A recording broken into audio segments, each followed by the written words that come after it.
Անցնող շաբաթվա ընթացքում կարևոր իրադարձություններ են տեղի ունեցել Թուրքիայում եւ դրա շուրջ։ Նախ ներքաղաքական պայքարի տրամաբանության մեջ Ստամբուլի ազատազրկված քաղաքապետ Էքրեմ Իմամօղլուի դեմ նոր մեղադրանք հարուցվեց, այս անգամ լրտեսության հոդվածով։ Իմամօղլուն ամբողջովին հերքում է մեղադրանքը, նշելով, որ ինքն ավելի շուտ կարող էր կապ ունենալ Հռոմն այրելու, քան թե լրտեսության հետ։ Խոսքը 2019-ի Ստամբուլում անցկացված քաղաքային ընտրությունների մասին է, եւ ըստ մեղադրանքի Իմամօղլուն միջնորդավորված կերպով օտարերկրյա հատուկ ծառայության միջոցով ազդել է ընտրության արդյունքի վրա։ Ըստ թուրքական դատարանի, վերջինս շուրջ 4.5 միլիոն քաղաքացու անձնական տվյալների փոխանցման դիմաց ստացել է ֆինանսական օգնություն, ինչն ապահովել է վերջինիս հաղթանակը քաղաքային ընտրությունում իշխանական ծանր քաշային մրցակցի Բինալի Ելդերեմի դեմ պայքարում։ Մարտին Ստամբուլի քաղաքապետը ձերբակալվեց ահաբեկչության սատարման, փողերի շորթման եւ լվացման հոդվածներով, իսկ արդեն հուլիսին, մինչ Իմամօղլուն սպասում էր դատարանի որոշմանը, նրա նկատմամբ 20-ամսյա կալանք սահմանվեց դատախազին վիրավորելու եւ սպառնալու հոդվածներով։ Թուրքիայի գլխավոր ընդդիմության ժողովրդահանրապետականների ներկայացուցիչ Իմամօղլուն համարվում է Թուրքիայի նախագահ Ռեջեփ Թայիփ Էրդողանի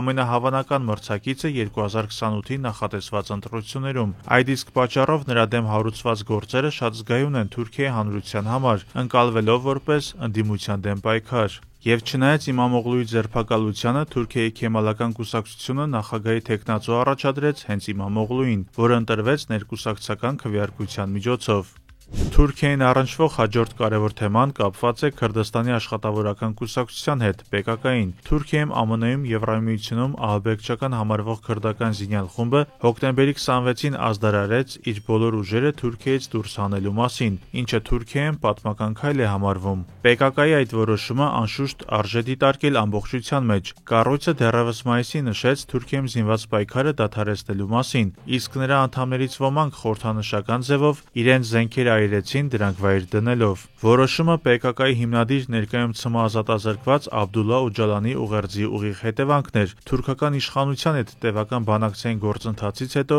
նա քրդական զինված ուժերին կոչ արեց դադարեցնել զինված պայքարը Թուրքիայի դեմ։ Վերջինիս կոչը վերաբերում էր նաև Սիրիայի մարտիկներին։ Փոխարենը Թուրքիայի քրդերը ակնկալում են դառնալ Թուրքիայի լիարժեք քաղաքացի, դրանից բխող քաղաքական եւ իրավական հետևանքներով, եւ ըստ լուրերի նման կուլիսային պայմանավորվածություններ կան Անկարայի հետ ընդհուպ հասնելու Օջալանի ազատ արձակմանը։ Այդ իսկ պատճառով PKK-ն իր ուժերը Թուրքիայից դուրս հանելուն զուգահեռ կոչ է անում Անկարային պատասխան քայլեր անել հանուն ազատ, ժողովրդավարական եւ եղբայրական կյանքի։ Մարքսիստ-լենինիստական հայացքներով PKK-ն Օջալանի գլխավորությամբ Թուրքիայի դեմ զինված պայքարը սկսել է 1984 թվականից, սկզբում պահանջելով անկախություն, իսկ հետո տարիների ընթացքում ինքնավարություն։ Չնայած Օջալանը 1999-ից ՑՄ պատիժ է կրում Թուրքիայում, PKK-ն շարունակում է կարևոր գործոն հանդիսանալ Թուրքիայում եւ նրա սահմաններից դուրս։